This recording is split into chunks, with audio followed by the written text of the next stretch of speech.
Hi, everybody. It's Sonia McDonald here, and welcome to Leadership with Sonia. And you know how much I love to speak to remarkable humans and people. And today we get to talk to the amazing Nat Evans. Now, excuse me, I'm about to cough. Something went down the wrong way. Okay, it's asking me to remove something, which is very, very interesting. So let me just go 2 seconds, Nat. It's asking me to remove something from this podcast. That's okay.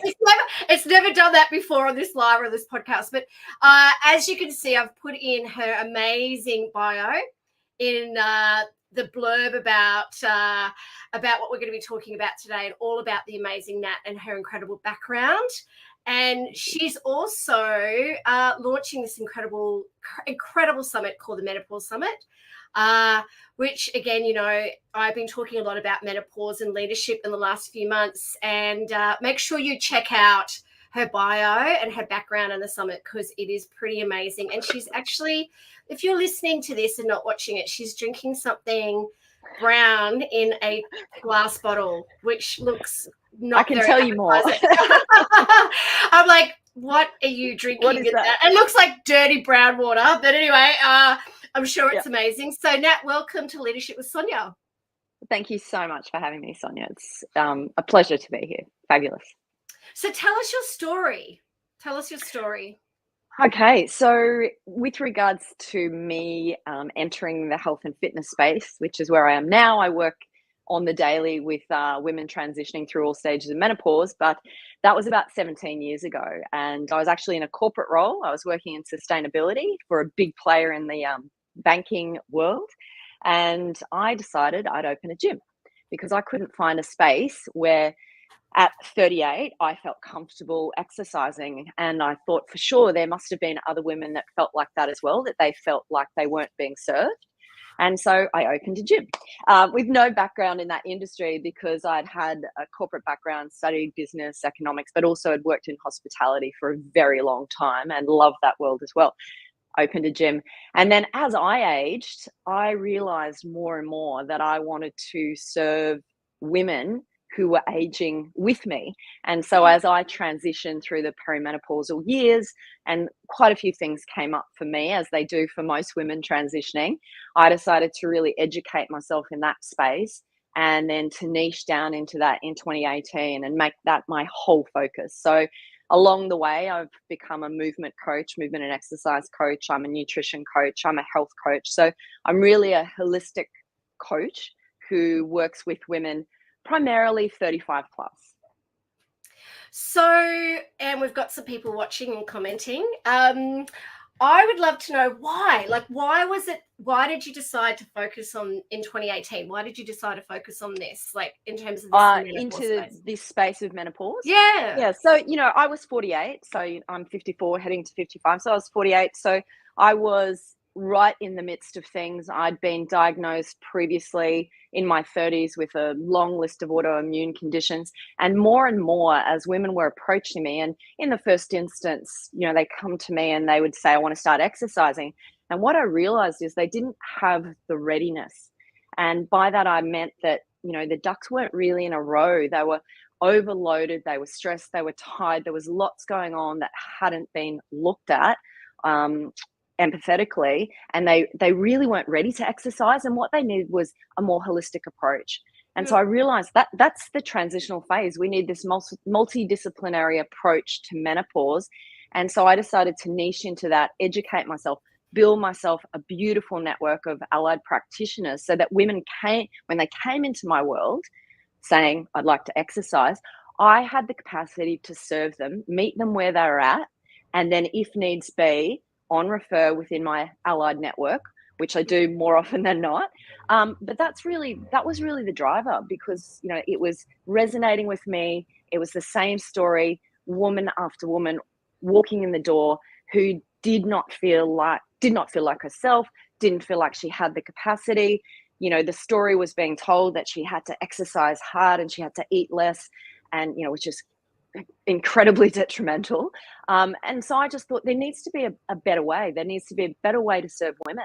And it isn't by entering them into a gym session without looking at everything else first. It's interesting. Someone's commented the food the most important around this space, which is so very, very, very true. But in light of that, and I love that you're focusing on this, because even for myself, going through this stage of my life, and hence, I've published a couple of articles around leadership and menopause, is that it's not talked about. Like, no one's really talking about it. And absolutely.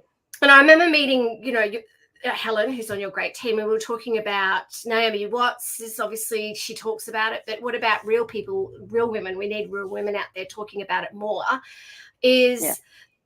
Why aren't we talking about it? Like, what is it? I mean, what? Like, because I'm kind of going, what's going on here? Why aren't we talking about it?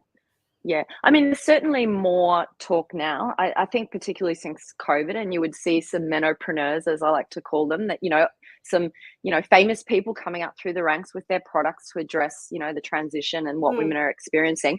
But when it comes to those real conversations, I think there's a couple of things. I think for our generation, I think our health literacy is limited.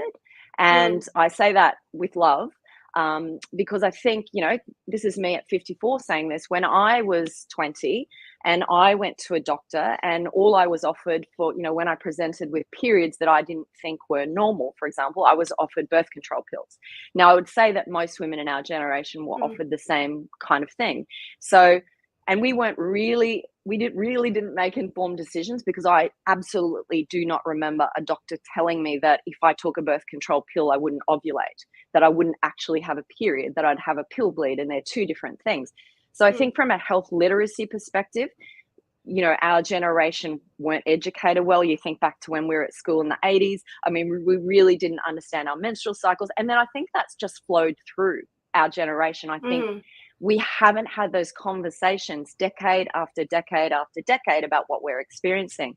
For those women, of our generation who've been lucky enough to birth children, I think our experience, 20 or, however many years ago, is very different from what women are experiencing now. So I definitely think it's a generational thing. I think we haven't had the support along the way, decades after decades. I think in the workplace, there's a lot of stigma around menopause in the workplace. I mean, I think women don't want to speak about what they're experiencing physically.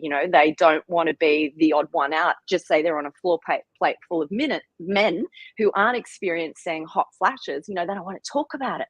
They don't want anyone to know that could be stopping them from some concentrated work, for example. So I think there's just so many factors. There's cultural, there's social. I mean, so many reasons we're not talking about it. And then I had a beautiful client this morning. She's 34, and she said she went to a girls' luncheon yesterday, and most of the women in her mother's group from school, they're actually in their late 30s, early 40s. And one of them said, she was 39 and she had a hot flash. And then, this gorgeous client of mine at 34 says perimenopause. But they all said, there's no way that happens in your 40s and 50s, late 40s, 50s, if you're lucky. So again, I think it's not well understood that, from 35, we really should be understanding more about what's happening for us as women, because from 35, big changes are happening. So I think it's that, the understanding. Women don't know that it's happening from their 30s. There's that. There's all the other things I've just mentioned as well. So just so many reasons we're not talking about it. And it's great to see and hear that we are becoming a lot more educated in this space. And I think, gosh, women have it tough. We're not only are we trying to get a seat at the table, and then we get that seat at the table, then we have to deal with this, is that my biggest lesson, and I've just engaged a nutrition coach for myself, and I wish I'd done it a lot sooner. Like, I'm 53, and is health. Like, it's like I kind of knew health is important, but I was so focused on like the other different roles I was playing in terms of motherhood and my career and my business and everything, and I kind of went I'm taking care of myself, but it wasn't at the forefront. And then when I started going through perimenopause, I sort of went, oh, actually, what's going on here? Maybe. And then I thought there was a health issue, and then I didn't realize. And then I thought, oh, I should have been actually educating and dealing with my health a lot sooner, not just kind of being on the treadmill and going, you know what, my body is just going to be able to keep going. And yeah, I found that it has absolutely changed going through this stage of my life. That is what women do, though. I mean, we are nurturers, and so, you know, and many women are moving forward with their careers, and like you mentioned, they're rearing children, and you know, a lot of women are caring for aging parents, where the meat in the sandwich, and women are juggling all the balls constantly, and you know, they're looking after everyone, and you know, just making it through the days. They've got nothing left in the tank for themselves, and I think that's hard too, because if you have no capacity to look after yourself, then at some point, unfortunately, you know, you do fall apart. So what do we do with this? You know, like, we're both seeing from this. Yeah, like, it's like, I mean, education, number one. So this is why, you know, I created the Menopause Summit. So, you know, a 2-day immersive event where women 35 plus can come and can be educated around every single aspect of menopause, because there's so many. So, you know, at the summit, the education will be around the biological, physiological, psychological, spiritual, the soul stuff, the emotional, you know, looking at all the pillars. And I think that's the first place. It's education, because we have to have health literacy. We have to understand what's happening for ourselves. And then I think building a tribe is really important. And that's a tribe of practitioners who can support you. Yeah. And so, you know, and I would love to be able to instill and give confidence to women that if they don't feel served with the people they're currently seeing or working with, that they do have the confidence to reach out and find someone who can support them better. So I think a practitioner tribe. We also need to have a tribe of women around us who support us for who we are and whatever we're experiencing. And sometimes that's tricky, because sometimes that means change, because sometimes the women that we might have been sharing our lives with, there's a value misalignment at this stage, and sometimes you have to seek out a different tribe. So I think it's, you know, that social community aspect is so important. Having the right practitioners, education, having access to resources, you know, because knowledge is great, but it doesn't empower you. It's the taking action that empowers you. So having the right people to support you as you translate that knowledge into action. And tell us a little bit, I have got some other questions I'm very keen to get your insights on. Tell us about the summit, like when is it and where is it being held, and dates and things like that. Sure thing. So the first summit, the plan is to take it across Australia. This is my big plan, is that there'd be an event that traveled across Australia, particularly to regional and rural areas, so that women have access to this. But the first event, the inaugural event's in Brisbane next year. It's the weekend of the 29th to the 30th of March. It's in Brisbane CBD, which makes it easy for people to get to. If they're traveling to Brisbane, they could stay over in Brisbane easily in the city. So it's a 2-day immersive event. There'll be one stage with, we've got 17 speakers so far, and we're covering so many areas. So as I just mentioned, you know, there'll be doctors and allied practitioners, there'll be mindset coaches. We're looking at every aspect of a woman's health during, you know, 35 onwards, because most women are going to be postmenopausal for a third of their life. So a third of your life is a long time to spend in a phase of menopause. So we want to make sure that women are educated from their 30s so that they can make a plan, you know, around all the domains of health. And it's going to what other cities? Well, we want to take it to Melbourne and Sydney, so we're just shoring up dates now. And then regionally in Queensland, I would love to head to Toowoomba, Townsville, Cairns. So definitely go to Rocky, for example. Go to these regional areas and do a roadshow. So that's my goal, is that we could roadshow it. If we could get some amazing sponsors on board, then then we could take a mini roadshow. And you know, sometimes what we'll do is we'll take practitioners with us, but the big piece here will be in those regions is pulling together experts in this world as well, so that women, and you mentioned before, you talked about real people in the space. This summit is about women having access to real practitioners, practitioners that they could work with, that they could have a one-to-one conversation with, who they could pull into their tribe. So that's what I would love to create regionally, is so we take some speakers with us, but then the other speakers are from that region. So women can work with them. They know who to go to, who to make the phone call to. So that's the big plan for the event. Oh, I love that. So yeah, if you're wanting to sponsor or support, absolutely, contact Nat. It would be amazing. Yeah, it sounds incredible. It sounds so. I'm also interested in terms of, like, I'm a lot more open about it now, and even when I run workshops and things, I will literally be in the room, and if it's really hot and I need air conditioning on, and some people are like, oh, it's too cold in here, and we're always going, yeah, and I was going, look, going through menopause, I need it cool in the room. They like, everyone goes, laughs, you know, and I'm a lot more open about it now. Yeah. The thing is, I think there's still a lot more work that needs to be done around even educating organizations around what happens when you've got people at work that are going through this, where they're having hot flushes, their lack of headaches, lack of energy, not sleeping, and tired I think all the time. The understanding too that, you know, a woman's brain and a man's brain, they're very different. And so we do go through this transition. There's a rewiring for women, and there's we have some pruning happens in the brain, and we need workplaces to understand that actually there are things happening body-wide for a woman that a man just doesn't experience, and what is happening in the brain is just one of them. So there has to be that conversation, because I think for too long, and you know, it does have a piece to do with the equality part, and absolutely, you know, we wanted to be treated as equals, and we should be, but there is physiological differences, and that has to be acknowledged. That doesn't diminish our capacity at all, and that's been proven. Our cognitive capacity is still on point, our capacity for concentrative work is still on point, but other things are happening, and that needs to be acknowledged. So we need different support. Is it true? And again, people have said this to me. Oh, but menopause, men have their own kind of form of menopause. Is that true? Well, it's quite different. I mean, if you think about a woman's physiology, so, you know, for example, if we think about sexual reproduction, women are born with all of their eggs. Yeah. Okay, so we're born with like 1 million eggs. Men aren't. They produce sperm their whole life. So just physiologically, no, we're completely different. So no, they don't have the same.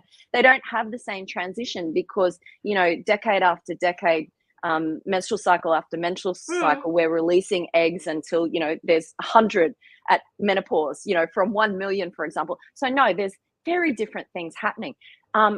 Does production of hormones change for men as well? Yeah, sure, absolutely.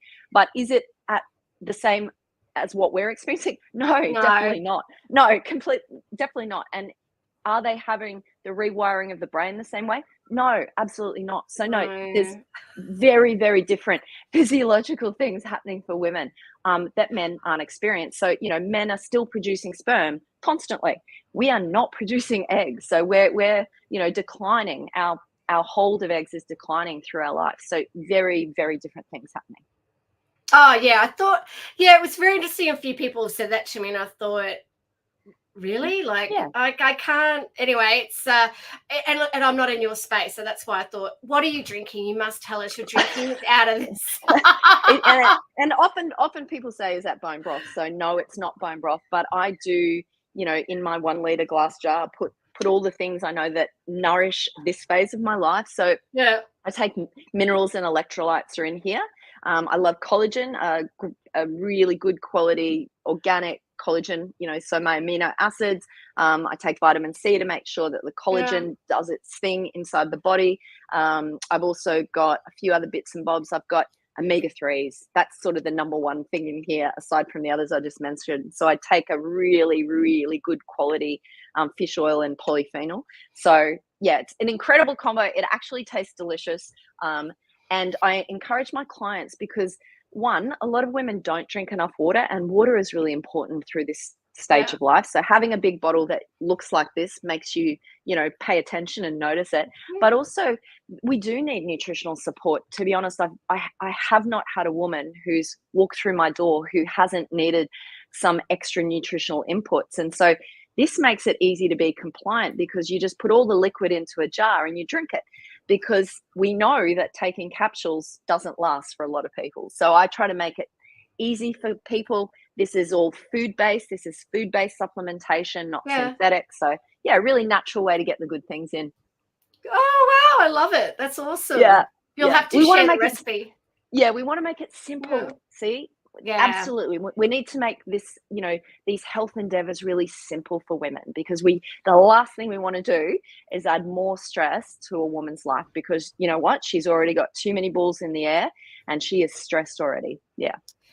I hear ya, and I hear the whole like, at the moment, I do feel like I am the sandwich, dealing with aging parents, dealing with young people, children and things, and trying to deal with my own kind of menopause and health. It's actually really overwhelming. It's how do you navigate this? So go to the summit, which I think looks amazing and sounds amazing. But what are some other tips for anyone listening? Like, what are some of your key tips to help someone that's sitting here going, I don't even know where to start? Like, what do I do? I mean, there's more and more, there are practitioners like myself who are called menopausal health coaches. So I would definitely recommend reach out to a menopausal health coach, because you could just have, for example, a 1-hour discovery session where it could be very personalized and look at what you're experiencing, because each woman's lived experience is so different. So I think that's really important, that lived experience for the woman, having a conversation with an expert around that. And then it's, absolutely, you mentioned nutrition. So it's having an understanding that things are changing for us. And the big player here will be the change in our estrogen production. So we'll be changing from our estrogen of choice as a cycling woman, which was estradiol, to our menopausal estrogen, which is estrone. And that affects a lot of things. Definitely affects insulin sensitivity. So nutrition changes will have to happen. And so working with an expert around that, so they can explain why you might need to tweak things. I think sleep's critical. And it's really tricky, because, if you've got kids at home that are coming home late and slamming doors and cooking food at 10 o'clock, etc., that's hard. But prioritizing sleep. So I think it's really about women prioritizing a sleep opportunity. And that can mean some conversations in the household. So, it can mean conversations with partners if you're partnered, because maybe their sleep habits are different. I do know that for most men and women at this age, the sleep patterns are quite different. And so sometimes it means, escaping to another room, because actually prioritizing your sleep's really, really important. So having that conversation. So I'd focus on sleep for sure. Sleep, food input, definitely water, and knowing that water needs a pump to move into the cells. So every time you sip water, make sure you move about a little bit. They're probably the top things. I think nutritional supplementation is really important. So if you're working with a GP, it's good to search out a functional integrative GP. So I have one in my network. She's amazing. So she'll wear her integrative hat, so she can talk nutrition to my clients, as well as talk hormones, as well as everything else. Yeah, it's about finding the right tribe. Lots of things we can do, but I guess it's really the food piece, working with a health coach, the food piece, hydration, and the sleep. They're the big ones, because they're in your control. Yeah. You can have a conversation in the household about your sleep needs. You can choose the food that goes on your plate. You can fill a water bottle. You can also determine the doctor you'd like to work with. Yeah. So they're things that are absolutely in your control, because let's not, the things that are out of our control, they're just too hard. Like, let's not even talk about that. Yeah, just the simple things we can do. Oh, I love that. Excellent. All right. Yeah. Well, I think the message around all this is about putting your health as a priority, and thinking about, if you actually are premenopausal or menopausal, that there are these amazing people like yourself out there. There's amazing resources, support, building your tribe. Check out the Menopause Summit. Tell us the URL. What's the website people can check out? So it's themenopausesummit.com.au. So they can check that out. They'll be able to read about the summit. They'll see we've put some of our speakers up. The rest are going up as well. So you can start to read about our speakers, and their areas of expertise. They're just incredible women. You can buy tickets there. There's still some early bird tickets available as well, which is incredible because that not only gets you access to the 2-day event, but also our speaker breakfast on the Sunday, which will be an exclusive session, and also the Summit swag bag. So that'll be amazing because you'll have access to some tools, resources, and ideas in the marketplace that'll really support your journey. So I definitely recommend, any woman in her 30s, this is for you too. I want to say that loud. I think it's for anyone. I think totally. I think it would be great if men went. Absolutely. And, incredibly, I've had some men approach and say, is it okay for men to come? Absolutely. Especially male practitioners, allied health practitioners. I'd love to see men there because it's a great opportunity to network with other practitioners, but two, to listen to some lived experience stories, because we will have some panels, talking to women, but also to hear these women in these areas of expertise who are in the trenches working with women. So I think it's just so important. But jump on to themenopausesummit.com.au. Looks amazing. I actually saw this very funny reel a few weeks ago about everything that seems to be challenging in women's lives has men in it, like menopause and menstruation. So why is men in this menopause? Like, why?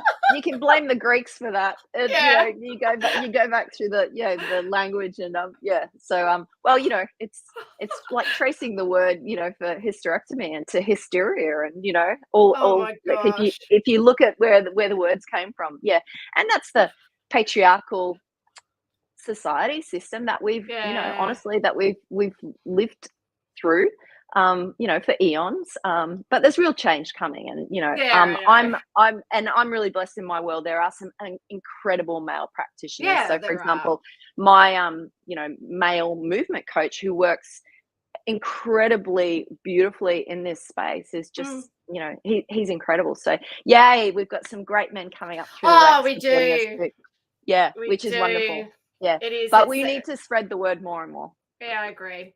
That's why you should be really proud of yourself and the team. Like, I'm so proud of you and so excited for you. So it was such an honor to speak with you today. Thank you so much for coming on the live and the podcast. Is there anything else you'd love to say before we head off? Probably that, this transitional time is an incredible opportunity for women, and I'd love women to reframe. And I know when you're in the midst of it and you're in the trenches and it feels overwhelming, it probably doesn't feel like an opportunity, but once you find the right guide, so the right support, you will thrive. And I want women to know that you can absolutely thrive through this stage and beyond, and life can just be the best ever.